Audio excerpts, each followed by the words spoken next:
हाय बच्चों, मैं नीरज आपके सामने झारखंड सचिवालय की नई वैकेंसी जो आई है उसके साथ जीएस पेपर 3 जो है जिसमें 30 मार्क्स का आपका क्वेश्चन पूछा जाता है जीएस से रिलेटेड, उसमें पॉलिटी को लेकर के हाजिर हूं।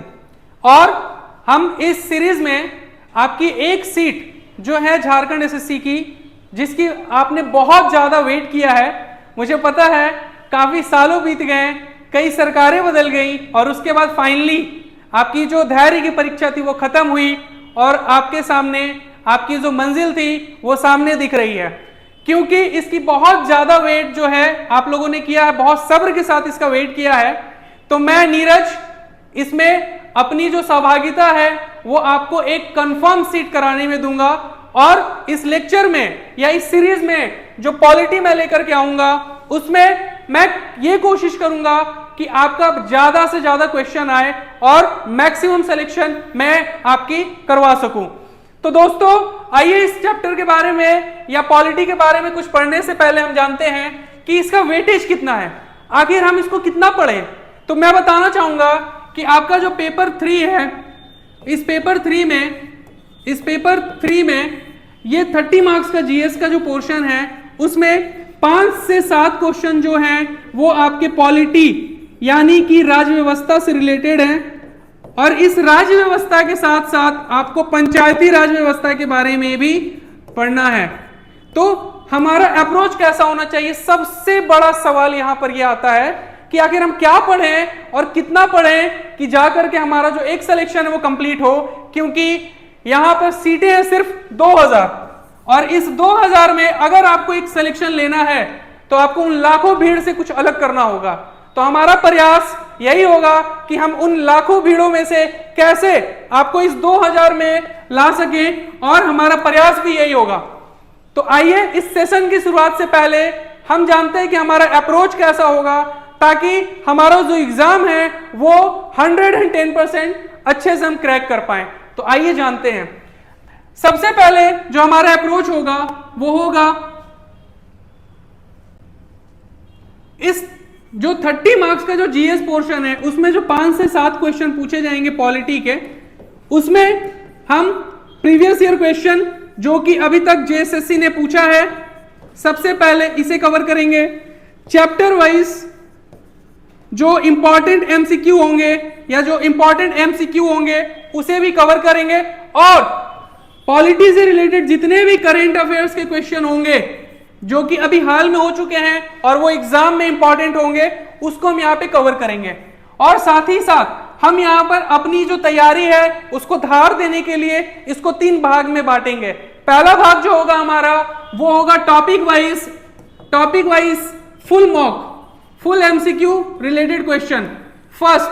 सेकेंड जो है वो होगा जब हम 3 से 4 टॉपिक पढ़ लेंगे उसका फुल रिवीजन, देन एमसीक्यू, और अंतिम में होगा हमारा प्रीवियस ईयर क्वेश्चन और टोटल पॉलिटी के 500 से भी ज्यादा एमसीक्यू क्वेश्चन, ताकि आपका पॉलिटी का एक भी क्वेश्चन एग्जाम में ऐसा प्रतीत ना हो कि छूट रहा हो और जब आप एग्जाम से आए तो एक मुस्कुराहट हो, एक कॉन्फिडेंट हो कि एक सीट जो है इस झारखंड सचिवालय में मेरा है, मैं भी जाकर के धुरवा में अपना नौकरी जो है सचिवालय में बैठूंगा और एसी के फुल मजे लूंगा। तो आइए इस उम्मीद के साथ कि आने वाले समय में आपका सिलेक्शन होगा, आपने जिस उम्मीद के साथ इस वैकेंसी का वेट किया है उसमें एक सीट आपकी पक्की हो, इसके साथ आज इसका जो है शुभारंभ करते हैं। और मैं आपको यह बताना चाहूंगा कि मेहनत कितनी भी लगे, अगर आपने उम्मीद के साथ ये 3 से 4 महीना जो आपके पास है पढ़ लिया तो जिस दिन आपका सिलेक्शन होगा उस दिन आपका ये जो मेहनत था, आपका जो ये इंतजार था, वो सबसे बड़ा फल के रूप में आपके सामने आएगा। सिर्फ आपके ही सपने नहीं बल्कि आपके साथ आपका जनरेशन बदल जाएगा, आपके परिवार वाले खुश हो जाएंगे और जो लोग ये बोलते थे कि आप कुछ नहीं कर सकते उनको उनका जवाब मिल जाएगा। तो एक पॉजिटिव उम्मीद के साथ आप एक वादा करो कि ये जो 3 से 4 महीने होंगे आपके लिए, आप इसमें कंटिन्यू पढ़ोगे और खूब मेहनत जी जान से लगा करके पढ़ोगे, ताकि जिस दिन एक पेपर निकले उस दिन आपका उसमें नाम हो और आप जब सचिवालय ज्वाइन करो तब एक उम्मीद हो कि मैंने जो 2015 से इंतजार किया था वो सपना 2023 में खत्म हुआ है। तो आइए इस उम्मीद के साथ कि हम एक सिलेक्शन लेंगे, अपने इस यात्रा की शुरुआत करते हैं। और मैं नीरज हर पल पे आपकी पूरी मदद करूंगा, जितनी हो पाएगी एफर्ट मैं लगाऊंगा, कुछ एफर्ट आप लगाना, और एक सीट जो है वो हमें कंफर्म यहां पर लेना है, इस उम्मीद में कि एक एग्जाम है और एक एग्जाम के बाद जो है सीधा 4600-4200 वाली जो जॉब है जिसे मिनी आईएएस बोलते हैं वो हमारा इंतजार कर रहा है।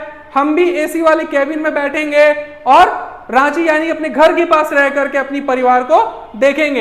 एक जो ड्रीम जॉब होती है, उस चीज का सपना जो आप संजोए हुए हैं उसको आप कंप्लीट फुलफिल करोगे। तो आइए इस सेशन की शुरुआत करते हैं और पॉलिटी के बारे में हम जानना चाहेंगे कि पॉलिटी में आखिर ऐसा है क्या, आखिर क्यों पॉलिटी हम पढ़ते हैं, और पॉलिटी जो है वो हम उसमें मार्क्स इतनी आसानी से कैसे ला सकते हैं। तो मैं ये बताना चाहूंगा कि पॉलिटी जो है वो बहुत ही आसान है। कब? जब आप उसको समझते हो, जब आप पॉलिटी के बारे में पढ़ते हो तब आपको पता चलता है कि इसका इंपॉर्टेंस क्या है और क्वेश्चन कहां से पूछे जाते हैं, क्योंकि इसका एक लिमिटेड एरिया है, एक लिमिटेड सिलेबस है। तो अगर आपने उन सारी सिलेबस को अच्छे से पढ़ा है तो मैं आपको एश्योर करता हूं कि आपका एक भी क्वेश्चन नहीं छूटेगा, क्योंकि जो क्वेश्चंस होंगे वो इंपॉर्टेंट आर्टिकल से रिलेटेड होंगे और जितने भी अमेंडमेंट हुए हैं अभी तक उससे रिलेटेड होंगे। और सबसे बड़ी चीज ये कि पॉलिटी में जो क्वेश्चंस होते हैं वो ज्यादा घुमाव वाले नहीं होते हैं। जेएसएससी हमेशा क्वेश्चन सीधी सीधी पूछता है। तो अगर हमारा प्रयास रहा कि पॉलिटी अगर हम अच्छे से डील करें तो मैं आपको वादा करता हूं कि आपके जो ये 5 से 7 मार्क्स है 30 में, ये आप फुल में फुल लाओगे। तो बस उस उम्मीद के साथ कि हम एक सिलेक्शन लेंगे, अपने उस परिवार का सपना पूरा करेंगे जिसके लिए हमने बहुत मेहनत किया था, उसी आशा के साथ आज हम अपने इस चैप्टर की शुरुआत करते हैं जिसमें हम इंट्रो पढ़ेंगे कि पॉलिटी जो है वो इतना इंपॉर्टेंट क्यों होता है और राज्य व्यवस्था की जरूरत क्यों पड़ती है। आखिर क्या है इस राज्य व्यवस्था में जो बहुत इंपॉर्टेंट हो जाता है। तो आइए जानते हैं। सबसे पहले मैं अगर बात करूं तो मैं ये बोल सकता हूं कि हर एक घर में एक राज्य व्यवस्था होती है। अब ये राज्य व्यवस्था कैसी होती है? सर आप राज्य व्यवस्था पढ़ा रहे हो या घर परिवार पढ़ा रहे हो? मैं बिल्कुल सही पढ़ा रहा हूं। हर एक घर में एक राज्य व्यवस्था होती है। अच्छा, अब ये राज्य व्यवस्था कैसे होती है? मुझे आप ये बताओ, आपके घर में कितने लोग हैं जिसकी बात आप सुनते हो? Of course mummy papa. यानी आपको कहीं बाहर जाना है, आप पे कितना रिस्ट्रिक्शंस होना चाहिए, आपको कितनी आजादी मिलनी चाहिए, ये सारी चीजों का कैलकुलेशन कौन देखता है? तो बिल्कुल आपके मम्मी पापा। क्यों? क्योंकि उस घर के जितने भी बड़े इंपॉर्टेंट डिसीजंस होते हैं वो आपके मम्मी पापा लेते हैं। तो उसी तरह से किसी देश को अगर चलाना है, किसी देश में शक्तियों का विभाजन करना है, या मैं यूं कहूं किसी देश में एक नेता या एक राज्य कैसे चलेगा, एक न्यायपालिका कैसे काम करेगी, एक कार्यपालिका क्या होती है, इन सारी चीजों का एक समावेश अगर हमें जानना है तो उसके लिए हमें पॉलिटी यानी राज्य व्यवस्था को जानना पड़ता है। राज्य व्यवस्था सिर्फ राजनीति या राज्य को चलाने का एक तरीका नहीं है, बल्कि ये उन लोगों के लिए भी बहुत इंपॉर्टेंट है जो बहुत कमजोर वर्ग से रिलेटेड है।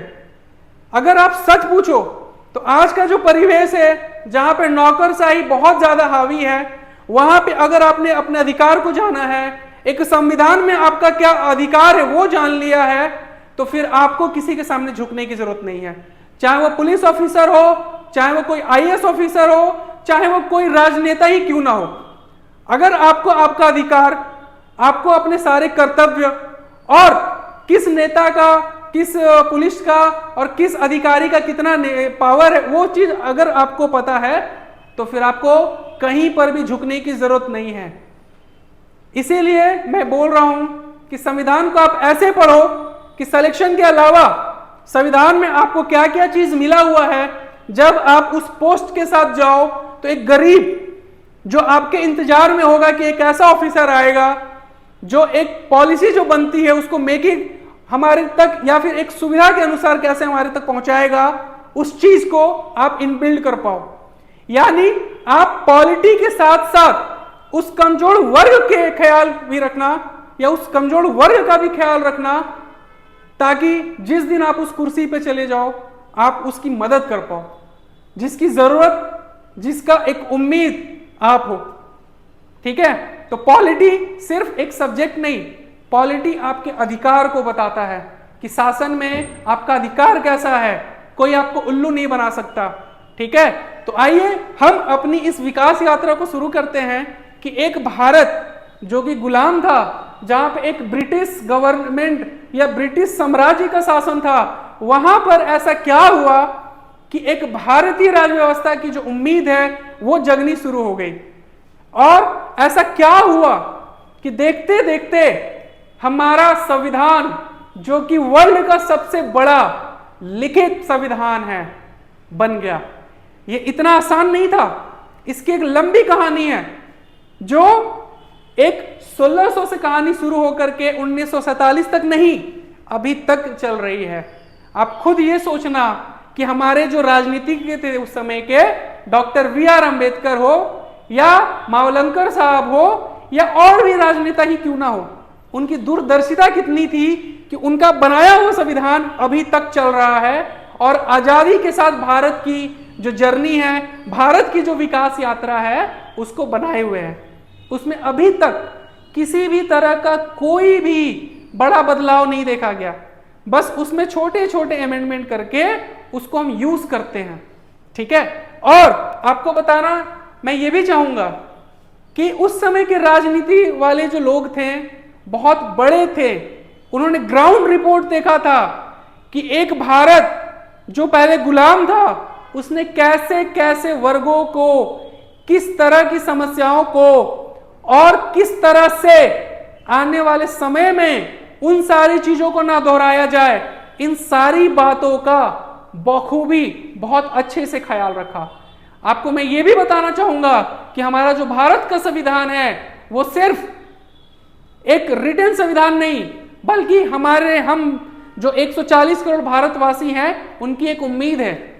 ठीक है, तो आइए आज हम अपने इस सेशन की शुरुआत करते हैं। जैसा कि आपको पता है, हम थोड़ा सा अपने आधुनिक भारत से शुरुआत करते हैं ताकि आपको इनकी पृष्ठभूमि समझा सके कि आखिर क्या रीजन था कि जो कंपनी यहां पर आई थी उसमें राजनीतिक बदलाव हुए, और वो राजनीतिक बदलाव ऐसा क्या था और उसमें ऐसा क्या क्या चीज हुआ कि कॉमर्शियल पर्पस से वो पॉलिटिकल हो गया।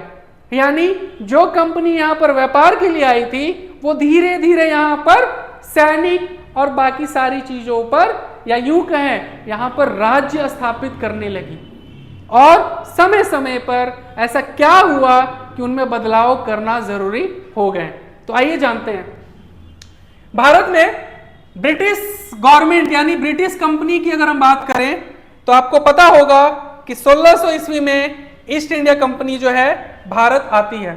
ठीक है, सिर्फ भारत ही नहीं आती, यहां पर आकर के वो व्यापार करने लगती है। कौन?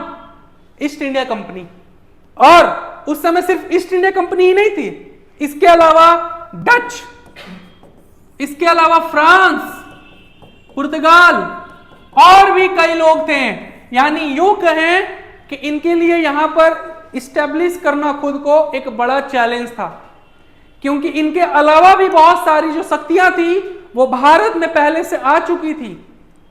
संत कोलंबस से ये कहानी शुरू होती है और उसके बाद ये अलग अलग जो उस समय के देश थे वहां तक जाती है। उसी में से एक ब्रिटेन भी एक था। लेकिन ब्रिटेन ने ऐसा क्या किया कि यही सक्सेसफुल हुआ? बिल्कुल, मैं बताता हूं। उस समय जितने भी कंपनी आई थी, चाहे वो किसी भी देश से रिलेटेड हो, डच हो, पुर्तगीज हो, फ्रांसीस हो, ब्रिटेन हो, कुछ भी हो, वो आपस में एक एकाधिकार की जो लड़ाई होती थी ना, उस लड़ाई से हमेशा परेशान रहते थे। और एक समय ऐसा था कि फ्रांस की जो सेना थी वो ब्रिटेन की सेना को हरा देती थी। लेकिन समय समय पे किए गए ब्रिटेन की तरह से जो बदलाव थे, उसी का नतीजा ये था कि धीरे धीरे जो एकाधिकार था वो भारत का, या भारत पर हम कहें तो ब्रिटिश ईस्ट इंडिया कंपनी का हो गया। और बक्सर की जब लड़ाई होती है तो ये खुला निमंत्रण था ईस्ट इंडिया कंपनी को कि अब आप भारत में कहीं पर भी शासन कर सकते हो। यानी जो कंपनी सिर्फ दक्षिण भारत में इस्टेब्लिश थी वो पहले बंगाल आती है, और बंगाल से आने के बाद जो बक्सर की लड़ाई होती है वहां से पूरे भारतवर्ष में अपना जो राज्य है, एक अस्थायित्व जो है उसको प्रदान करती है। ठीक है, तो इसकी शुरुआत कहां से होती है? तो याद रखना बच्चों, 1600 ईस्वी में ईस्ट इंडिया कंपनी जो है वो भारत आती है। ठीक है, सिर्फ भारत ही नहीं आती, यहां पर महारानी एलिजाबेथ जो है वो प्रथम चार्टर के द्वारा उन्हें भारत में व्यापार करने के लिए एक अधिकार पत्र दिया जाता है। यानी इंग्लैंड की रानी एक अधिकार पत्र दे करके इनको विदा करती है कि तुम जाओ और भारत में जाकर के क्या करो, व्यापार करो। और ये घूमते घूमते अच्छे से आते हैं व्यापार करने, लेकिन जब ये आते हैं तो देखते हैं क्या कि यार यहाँ तो बहुत कंपटीशन है। हम सोच के आए थे कि अच्छे से यहाँ पे राज करेंगे, बट हमें तो यहाँ तो पहले फाइट करनी पड़ेगी। तो ये फाइट करते हैं और धीरे धीरे समय के हिसाब अपने आप को इनबिल्ड करते हुए ये क्या करते हैं, भारत के जो राजा थे उस समय उनकी राजनीतिक चालों को भी, या यूं कहें उनके अंदर जा करके वहां पर लड़ाइयां लगवा करके, लड़ाइयां करवा करके उनके राज्य को भी हड़पने लगे। यानी यूं कहें कि अगर देखा जाए तो हम ये कह सकते हैं कि जो भारत का उस समय जो स्वरूप था, जिसको सोने की चिड़िया कहा जाता था, कहीं ना कहीं इनकी कूटनीति का ही सबसे बड़ा सफलता था कि भारत ने अपना गौरव जो था वो खो दिया था, और धीरे धीरे करते करते ये कहां चला गया, तो गुलामी के जंजालों में। ठीक है, तो दूसरी चीज अगर हम लोग देखेंगे तो हम ये पाते हैं कि कंपनी का जो अधिकार पत्र था वो तो रानी एलिजाबेथ ने भेज दिया कि आप जाओ और वहां पर क्या करो, शासन करो। ठीक है, कंपनी जो अभी तक सिर्फ व्यापारिक कार्यों तक ही सीमित थी, वो 1765 में बंगाल, बिहार और उड़ीसा के दीवानी अर्थात राजस्व और दीवानी न्याय के अधिकार भी प्राप्त कर लेती है। अच्छा, अब ये पॉइंट क्या है सर? तो ये पॉइंट ये है कि जब कंपनी यहां आती है तो वो बिजनेस के लिए आती है, लेकिन बक्सर की लड़ाई के बाद अब ये यहाँ की जो राज्य व्यवस्था है ना उस पर भी अपना एकाधिकार कर लेती है। ठीक है, उस एकाधिकार का मतलब है, उसका मतलब ये है क्या कि एकाधिकार का मतलब होता है राजनीति में या राजनीतिकरण। यानी एक कंपनी जो कि एक व्यापार के लिए आती है वो अपना एक राजनीतिकरण कर लेती है।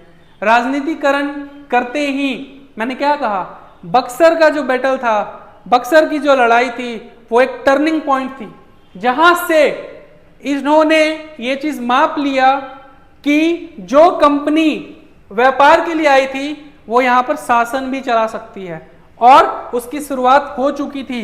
कब? 1765 में, जब बंगाल और उड़ीसा में उन्होंने राजस्व का अधिकार अपने अंदर ले लिया। ठीक है, तो यहां से दो बात आप हमेशा याद रखना कि भारत में जो ईस्ट इंडिया कंपनी है वो कब आई थी, तो 1600 ईस्वी में। महारानी एलिजाबेथ ने क्या दिया था, तो प्रथम चार्टर पत्र दिया था या एक अधिकार पत्र दिया था। और तीसरी बात कि ईस्ट इंडिया कंपनी को पहली बार राजस्व का अधिकार कब मिला, तो आप याद रखना 1765। और कहां पर मिला? बंगाल में मिला, बिहार में मिला और उड़ीसा में मिला। यानी इन तीन जगहों पर इनका एक सीमित एकाधिकार जो था वो यहां पर आ चुका था। ठीक है,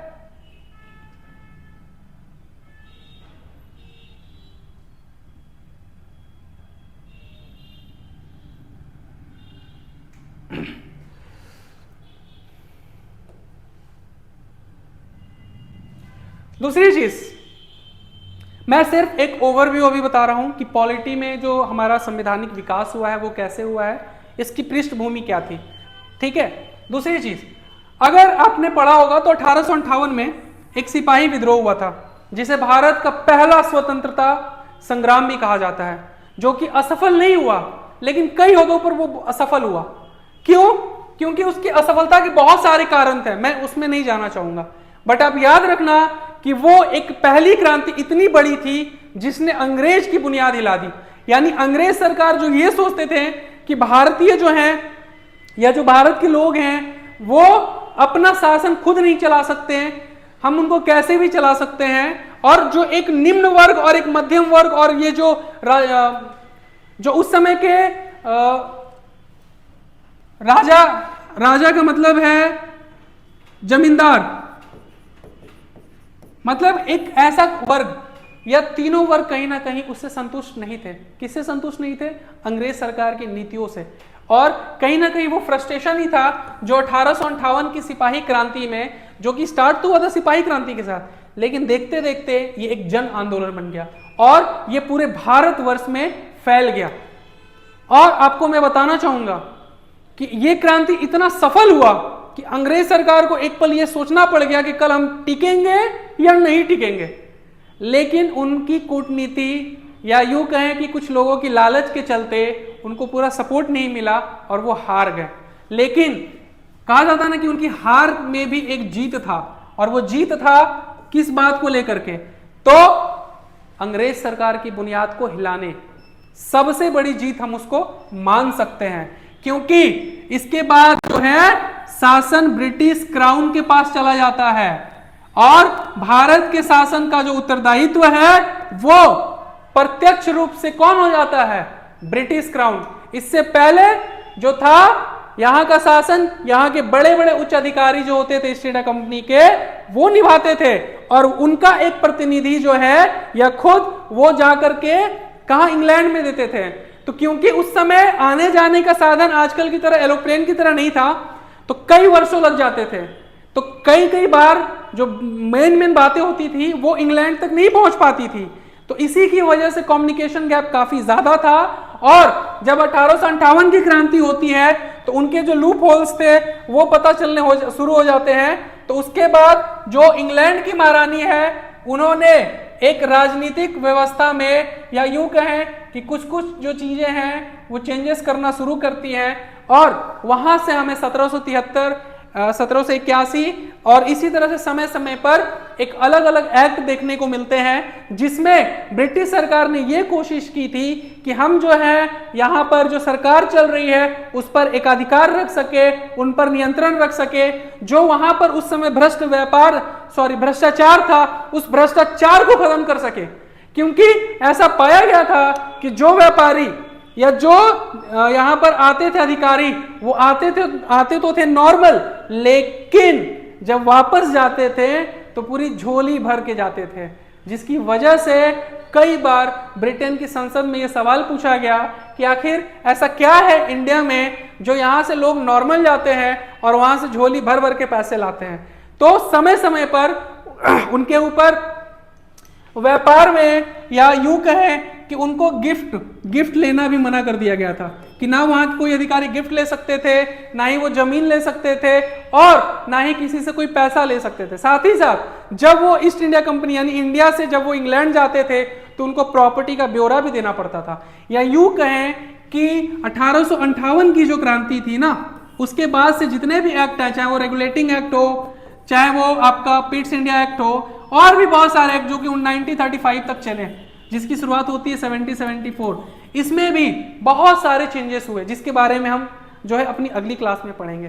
ठीक है, तो मैं आपको यह भी बताना चाहूंगा कि 1773 का जो एक्ट था उसी में पहली बार सुप्रीम कोर्ट की स्थापना की बात कही जाती है। यानी भारत में एक न्याय व्यवस्था की शुरुआत जो है वो हम कह सकते हैं कि इस एक्ट में हुआ। यानी इस सारे एक्ट के बारे में जो हम पढ़ेंगे उसमें बेसिकली हम ये जानेंगे कि जो कंपनी या जो ईस्ट इंडिया कंपनी थी उस पे किस तरह से एकाधिकार जो है वो ब्रिटेन की सरकार ने धीरे धीरे करना शुरू किया, समय समय पर कुछ चीजों को ऐड किया, और जब ये देखा गया कि इंडिया के लिए भी कुछ होना चाहिए, तो फिर वही 1919 का अधिनियम 1909 1935 में भारत के बेनिफिट के लिए भी कुछ कुछ चीजों को ऐड किया जाता है।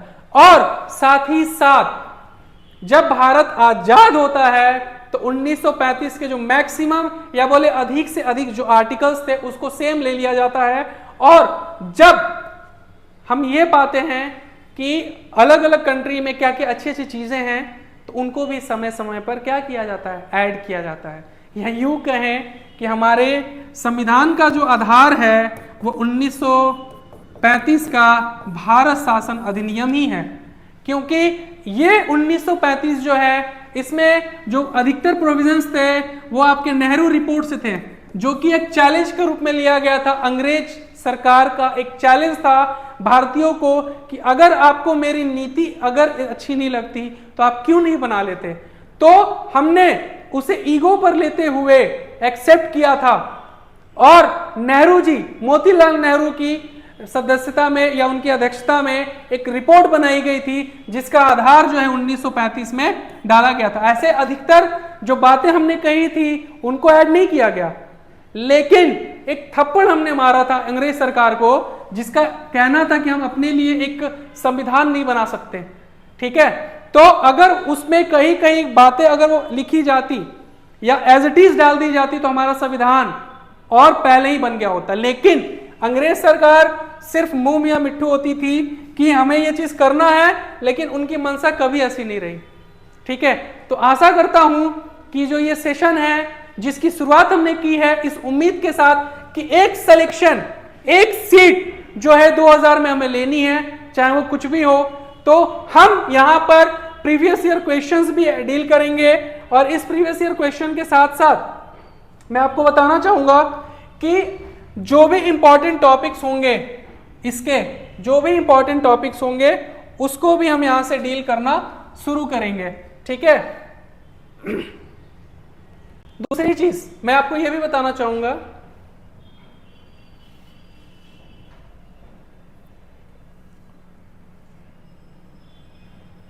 कि जेएसएससी के एग्जाम में अभी तक जितने भी क्वेश्चन आए हुए हैं उनका भी एक ब्यौरा हमने तैयार किया है।